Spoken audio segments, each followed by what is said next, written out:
Welcome back, Rock Movers.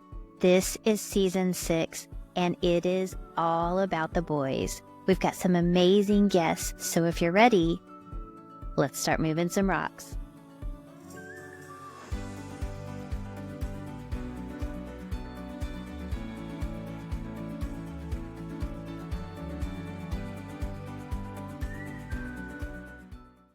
Welcome back, Rock Movers. Season 6 is on fire, and I can't wait for you to hear today's story, today's rocks that are moved, and get to know my new friend, Rick Cheatham. Rick is an inspiring life and career transformation coach with a rich history as a fire captain and president of the Firefighter Association in Anaheim, California. His journey is marked by profound personal challenges, the rocks that he overcame with sexual addiction, the tragic loss of his oldest son, and a severe neck injury that required him to relearn how to walk just 5 months after retirement. These experiences fueled his passion for resilience and personal growth, which he now uses in what he teaches in his courses, his coaching. After 4 decades of being married to his wife, Kelly, he exemplifies the dedication to servant leadership. He specializes in crisis management and empowering others to navigate life's toughest rocks with clarity and confidence. So you're going to understand fully now why my guest today is Rick Cheatham. Thank you so much, Rick, for being here with us and for sharing your journey with us. Well, thank you for having me, Karen. I appreciate it. Well, and also, thank you for your service. We really honor and appreciate that. And I know that it's been a huge rock that you've moved, but I really am excited to hear you share the lessons. So let's start with we kind of know a little bit, but let's start with what you feel like has been that biggest challenge, that biggest rock, and then all of the other things that have created this amazing container that you have and serve with today. Wow. Thank you. Let's go back 30 years then. Just yesterday. Just yesterday. Just time flies. That's right. It does. You know, I used to be very religious, and that turned into being more spiritual than religious. Mm-hmm. So I kind of navigated away from the religious paradigm when I started to struggle in trying to get help for overcoming sexual addiction that I had back in the late 80s, early 90s. And I couldn't find the help that I needed. Nobody was talking about it. There was nothing I could do to change it. I felt like I was just an absolute scum of the earth, if I can be very blunt. Perverted. Felt like if anybody ever knew what I was doing, I would find myself on the short stick of friendships. And I think the world has obviously changed a lot in the last 30 years. Absolutely. Where we now talk about things in a different light, but I can see how that would have been like that deep dark secret. Very challenging because at the time I didn't know who to turn to or what to do. I had no idea. Mm-hmm. I turned to the church. The church was like, keep that down to yourself. Yeah, we don't talk about that. We don't talk about those things. Yeah. My wife and I struggled, and we ended up finding a mentor who, for the next 3.5 years, literally walked me through a mind-shifting, paradigm-shifting exercise in just knowing who I am and who I was and what my purpose was. And as a result of going through the turmoils of sexual addiction, my wife and I discovered that addiction had nothing to do with her, number one. That was first and foremost. It wasn't an indictment against her. It was a struggle that I was battling as a result of who I thought I was, my identity of who I felt I was. And that identity was developed early on in my life. And as I went back and did some of the psychology work to dig up that and unearth that childhood trauma, what I discovered was that my childhood trauma dealt a lot around not being good enough, not being accepted, always being under a microscope. And the biggest key to that was that I felt like I was an embarrassment. And that all stemmed from childhood. Now, I take a different approach with the men I mentor today, and I try to dig deeper into that development to find out what it is that the unconscious mind continues to believe in order to run the program of the conscious mind. And I heard it said this way, and it just has always stuck with me. You will never be consistent with anything that is inconsistent with your subconscious programming. So I went back and started to work on the subconscious programming and developed, I use an acronym. It's called AIM, AIM. And AIM stands for, first of all, you have to become aware of what's going on in the process of your development. Number 2, you have to be intentional about your choices and changing it. Number 3, with that intention comes mind shift. Well, I've since developed that awareness takes a little bit more than just knowing that you have a problem. It also requires that you take absolute 100% responsibility for your life and for your actions. So once that was developed, Kelly and I were able to move through our marriage. This was 10 years into marriage. She says, I hate you, I hate God, I hate the church, I quit. And she was off with two young boys, my son Michael and Kyle. That caused me to really reflect on where I was headed. And I got the help. We processed through that. Yeah, it really was. It was a life-changing moment. And then 3.5 years into our mentorship, my wife gave birth to our beautiful little blessing, Victoria, who, after all those years of struggling, she was walking out the door with two little ones. So this third one was not even a possibility.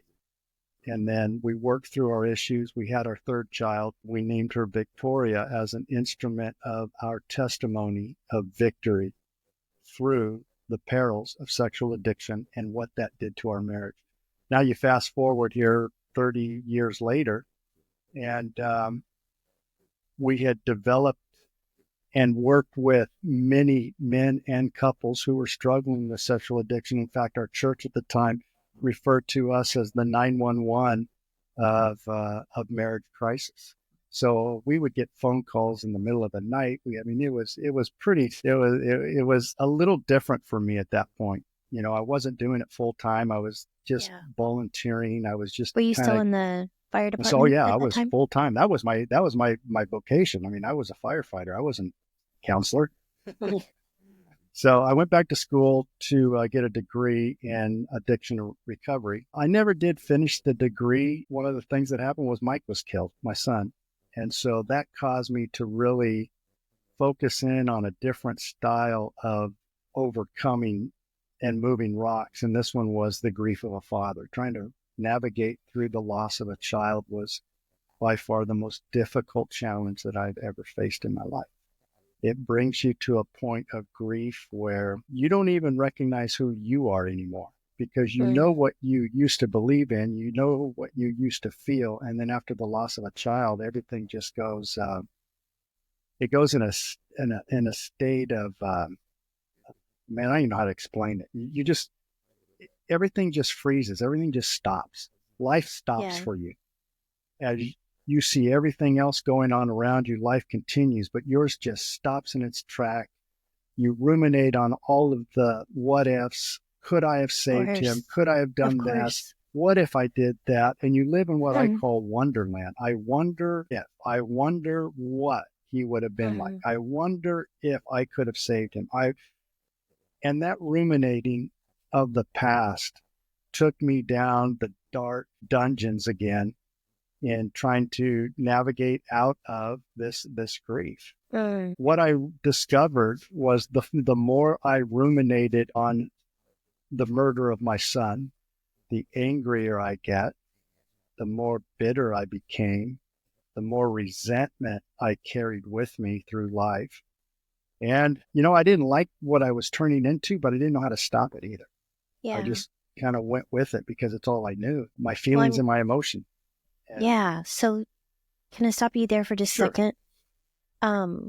Because not all of us have had that same experience, but we've all had something happen that has caused us to withdraw from the world or pull away in an effort to survive, cope, deal. We can all deal with or relate to the relationship challenges in our own way, but such a great sense of loss that only a parent that has gone through that can even understand, especially when it's at the hands of someone else. How can our listeners that are hearing this right now, how can they take away something from this moment that they could apply or relate to help them? Like, what's the question I want to ask?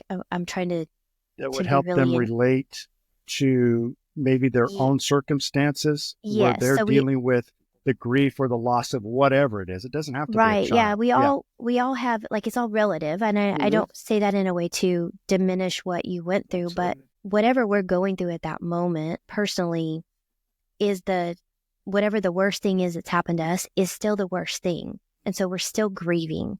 Maybe it's a relationship. Maybe it's a business. Maybe it's, a child that's gone astray. I know I personally have a child that's in addiction. And so that even feels like a grieving, because I'm grieving the baby that I raised, who is now, unavailable to me as an adult in a way that I had hoped for. So, how can we see ourselves in this situation and take away something from this that we can learn and find a way out of this rock?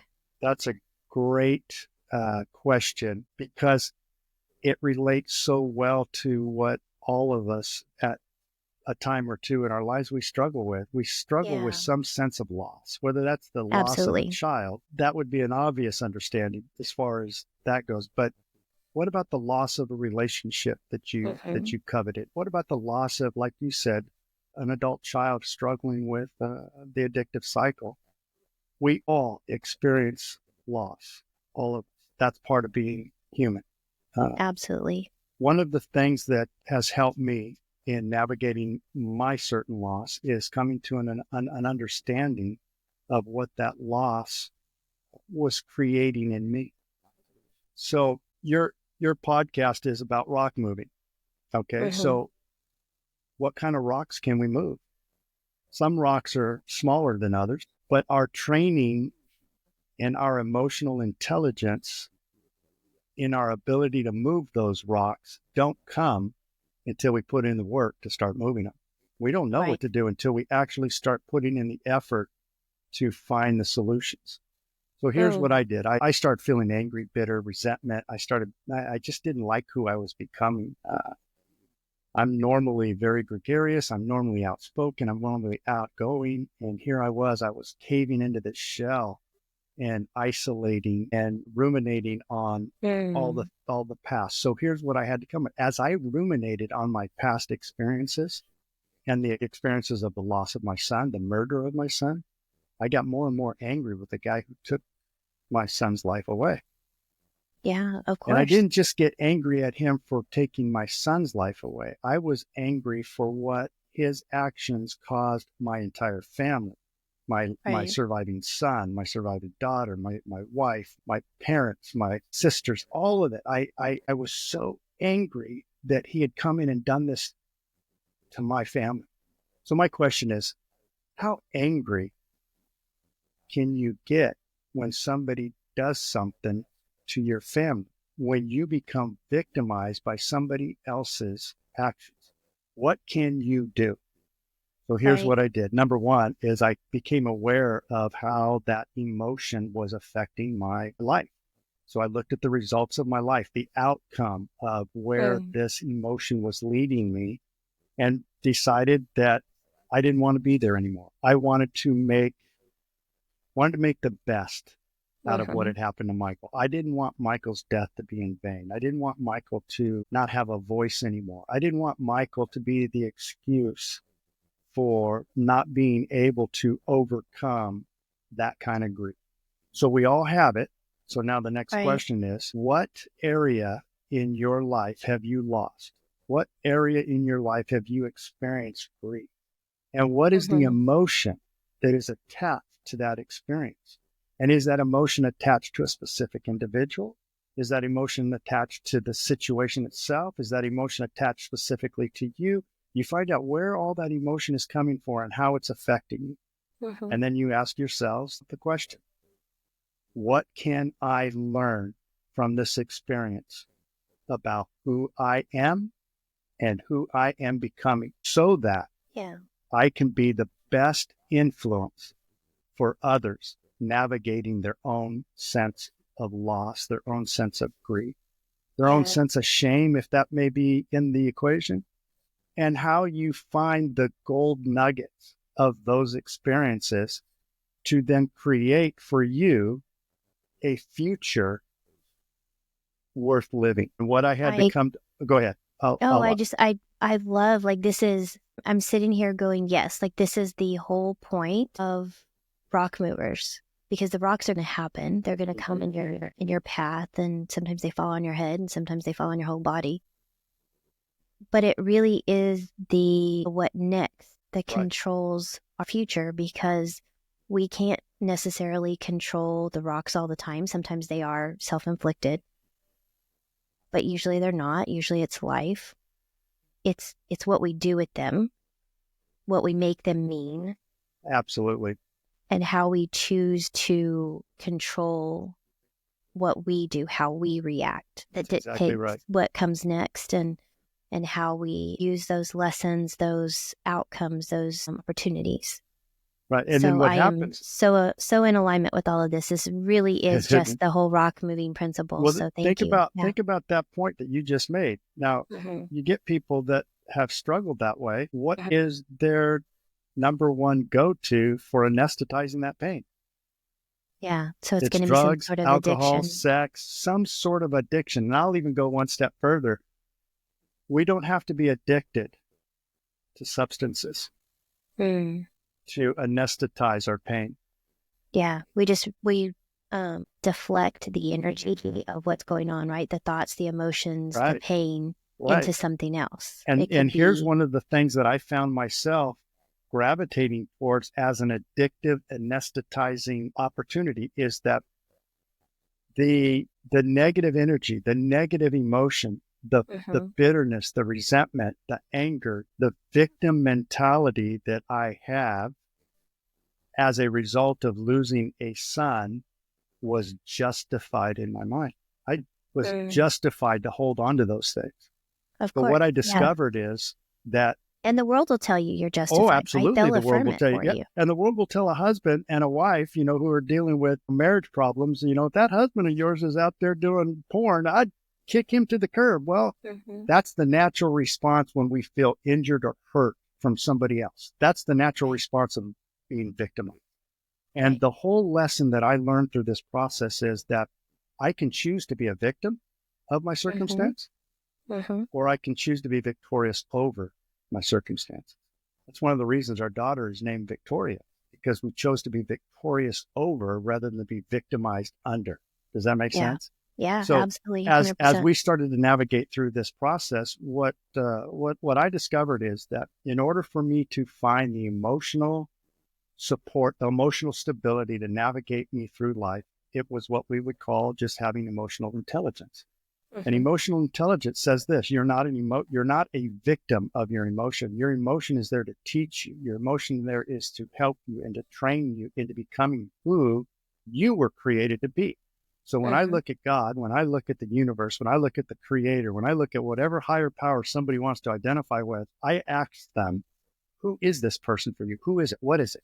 What are they there for? Well, for me, God is a present entity in my life that is so real and so alive that it's hard for me to distinguish between my life and what God is doing in my life. So everything about my life is a representation of this journey that I'm on with God to become the man that he wants me to be in order to bring forth the spiritual light to the darkness where men hide so often because of their pain and their shame. And I'm giving an opportunity to illuminate that light in a way that says, you're not wrong, you're not bad, you're not awful. You are learning life lessons. Your rock moving is the equivalent of going to the gym and lifting weights. The more you lift, the more you're in the practice, the stronger you become. So Here's my takeaway from it all.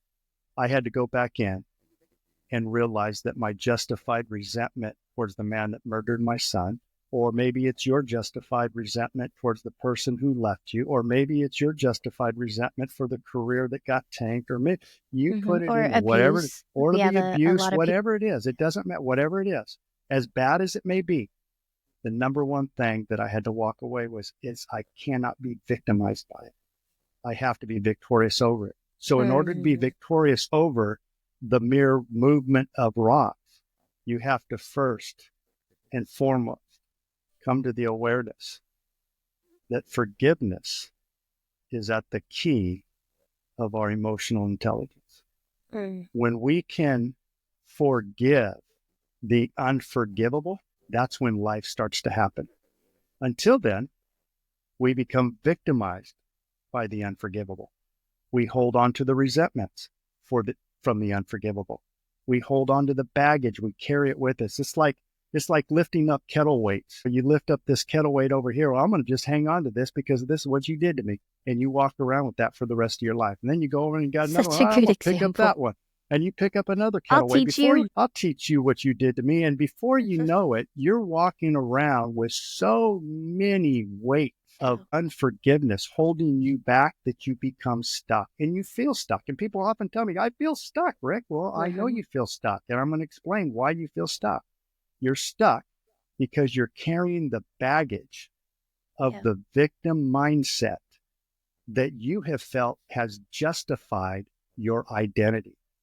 When we put the justification of our identity on victimization, we become victims of life. And so life happens to you instead of for you. So my major paradigm shift happened many, many years ago, struggling with the addictive cycle. Instead of feeling so much guilt and shame and perverted the way that I did and embarrassed, I accepted that. I just brought it in. It's okay, well, this is who I am. What am I learning about this? Well, I learned, number one, you were just living out a life from the unconscious programming of your childhood, where you had developed this sense of protection from those who were hurting you, or the way you interpreted the way that they were hurting you, i.e. your parents, the way they make choices, how they, certain standards and belief systems. All that stuff was a part of developing that sense of insecurity, that sense of lack of worth, embarrassment. And once I was able to forgive the man that murdered my son, then it was about learning to forgive my past in a way that instead of holding it against my parents, I let it go. But the biggest hurdle in all of the forgiveness process was just forgiving myself, learning to forgive myself for what I had done to my wife, for those years that I struggled in addiction, what I had done to my family, my boys who had to live through their own childhood development under my struggle of addiction. So can you imagine what a 6-7-year-old boys, what they would feel at the hand of their father who's struggling with addiction? There's a disconnect with their mother. There's a disconnect with their family. There's anger all the time. There's a sense of resentment. And it's that negativity just constantly flowing in on you. I had to learn how to forgive myself for that. Now, when I look at what I've gone through, I look at my sexual addiction phase and go, man, I really learned how to trust God in that phase. That was where I learned how to really put all my emphasis on trusting God. And instead of him condemning me to this devil's hell, he was actually awakening me out of my own hell so that I could live free and have a heaven here on earth that is worth living. Well, then you fast forward and you lose your son. You go, whoa, time out. That wasn't right. That's not fair. And then you go right back into that cycle. Now you use rocks. I use pebbles or stones. You throw these stones into the river or into a lake. And once it hits the water, there's a ripple effect. And that ripple effect just goes across that body of water till it hits the shoreline. And then everything calms back down again. The problem is that rock is still in the lake, still there. And so when another rock comes in there, now we compound it. Now we got the rock before and the rock we just went, and then we just start building our own mind thinking, this is just the way it is. This is the way it is. And we program our lives to believe a certain way.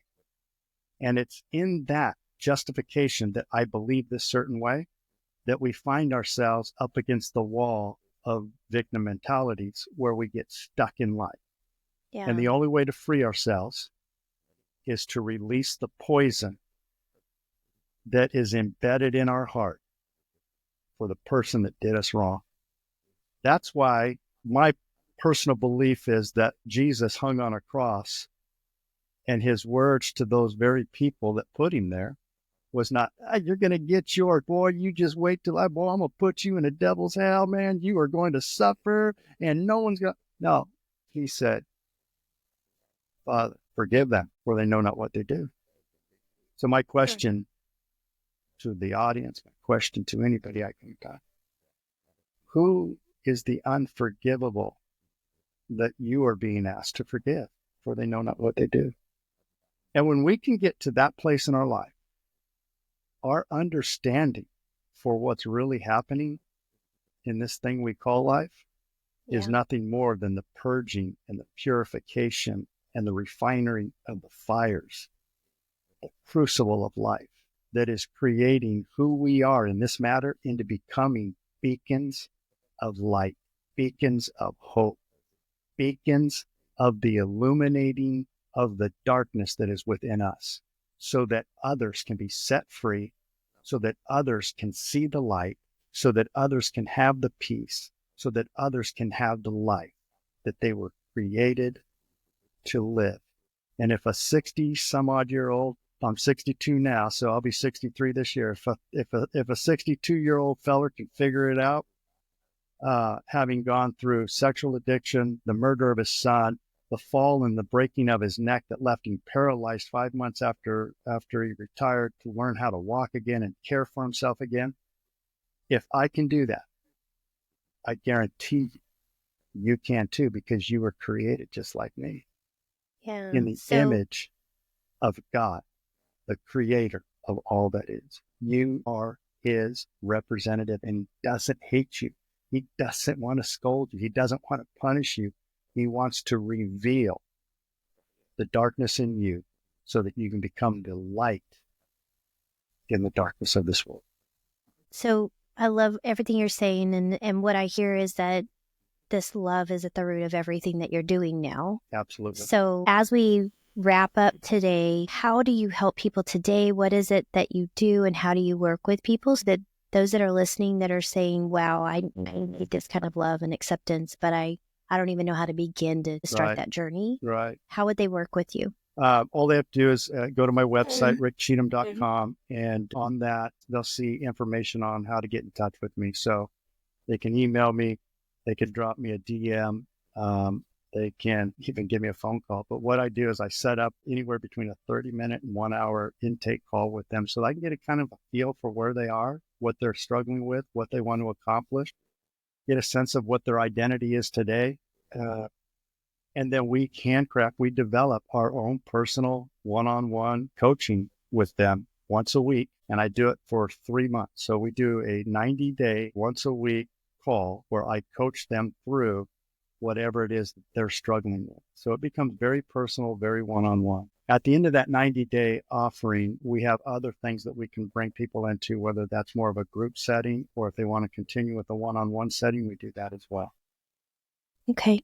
I love it. Well, we'll make sure that all those links are in the show notes. Perfect. And that everybody has access to you. I've also added it to your name screen so they can see it too.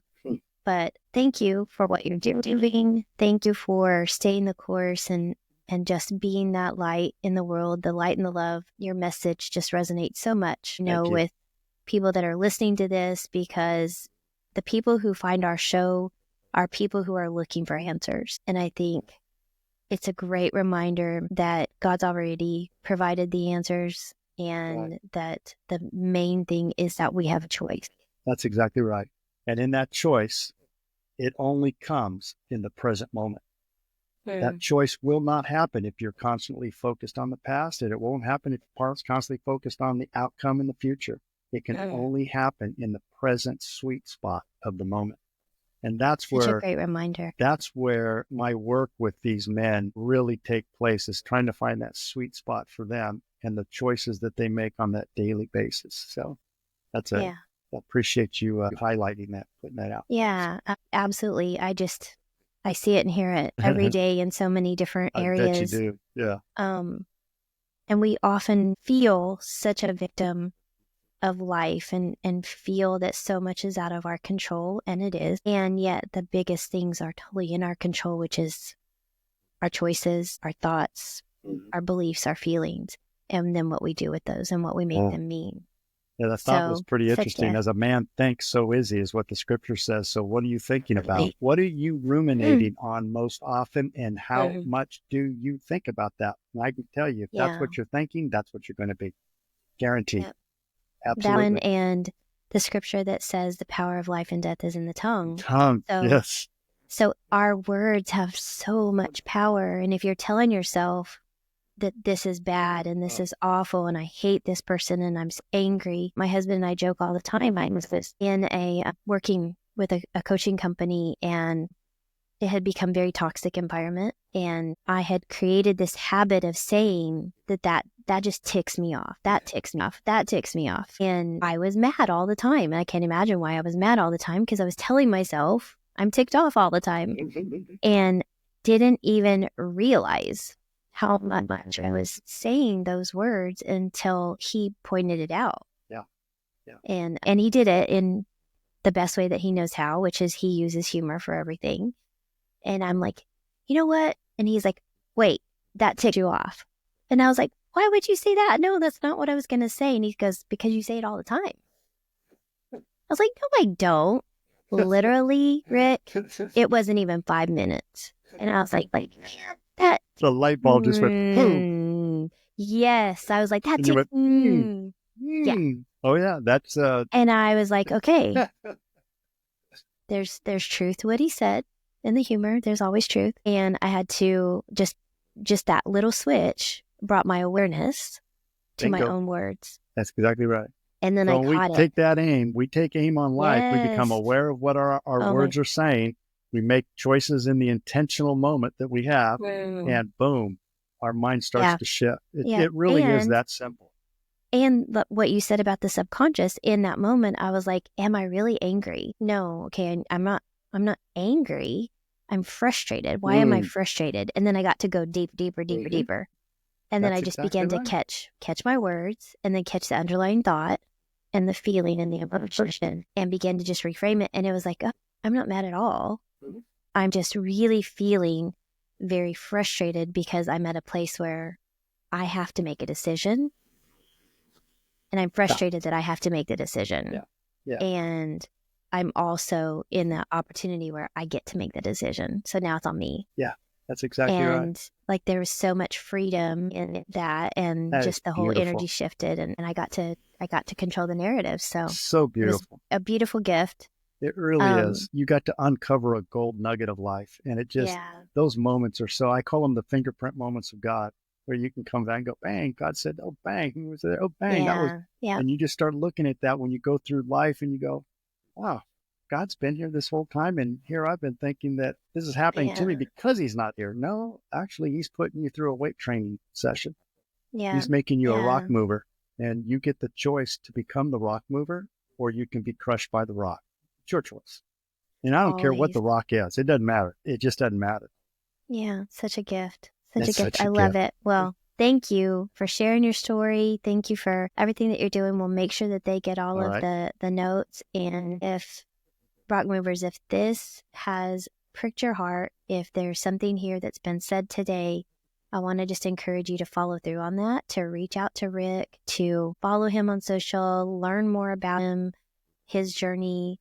If you are facing these rocks, if you're facing these challenges, these addictions, these hurdles, and you feel like life is happening to you, the gift in this is that you get to open all of this up with support and see that it's happening for you to help you become the gift that you were meant to be in this world. Amen.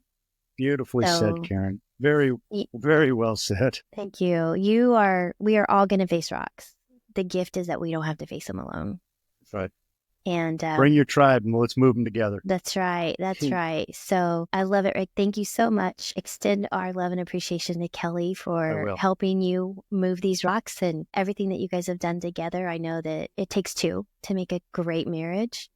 And so I know that the woman behind you in this movement has got to be a powerful woman of God. So you guys are going to hear about her. I'm in the middle of writing a book called My Answered Prayer, and it's dedicated to my wife who went through the journey with me and didn't abandon me. She showed unconditional love, and she loved the unlovable, and she forgave the unforgivable. And when she did that to me, it completely changed my life. I just was unaware that I was going to face the same unforgivable forgiveness, I guess. It kind of like connected the dot to me, and I just went, whoa, okay. Wow. What a journey, man. So because my wife gave me the grace and the unconditional love and allowed me to learn from the journey, I was then put in a position where I was asked to do the same. Yeah. And there was the struggle, because I didn't want to forgive that unforgivable dude. And I think all of us face those moments where we feel like whatever has happened is unforgivable, as little or as large as it is. Yeah. And the truth is it's holding that person captive to the unforgiveness is really what's punishing and holding us down, right? It's really about us. It's not about them at all, because God's already forgiven them. It's not the outside that's causing all the stuff we're dealing with. It's an inside job. It's all an inside job. Yeah.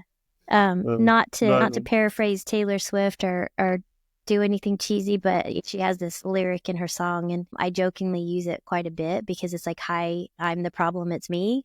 It really is me. Like, it always starts with us. It always starts with us. Maybe I should start listening to Taylor a little more often. I hadn't heard that song. Yeah, she has a song, The Anti-Hero, and it's really like, hi, I'm the problem, it's me. And that is the gift. You get to see that you're the problem, but you're also the solution, because God's already paved the way, and it's all right there. Here's your roadmap. We're all just figuring it out. So love it. Well, thank you, Rick. We have Thanks for having me. Extended our podcast, but man, it was good stuff today. So Rock Movers, I know that you're hearing this and just finishing this on a high like I am, and make sure that you connect with Rick and follow him, and we will be watching that book. So thank you for sharing. Thank you, Karen. Thanks for having me. All right. You guys have a blessed day. We will see you on the next episode of The Rock Movers. Wow, wasn't today's guest amazing? I hope that you enjoyed them as much as I did, and I hope that you got something super valuable. And I also want to know, what are you getting from this? What would you like to see? What are future episodes? Who do we need to be talking to? Who has some amazing rocks that they want to share? And that's by sharing, commenting, and subscribing to the Rock Movers, and then following me over on social media. We want to stay connected. We want to be a part of your world, and I want to invite you to be a part of mine.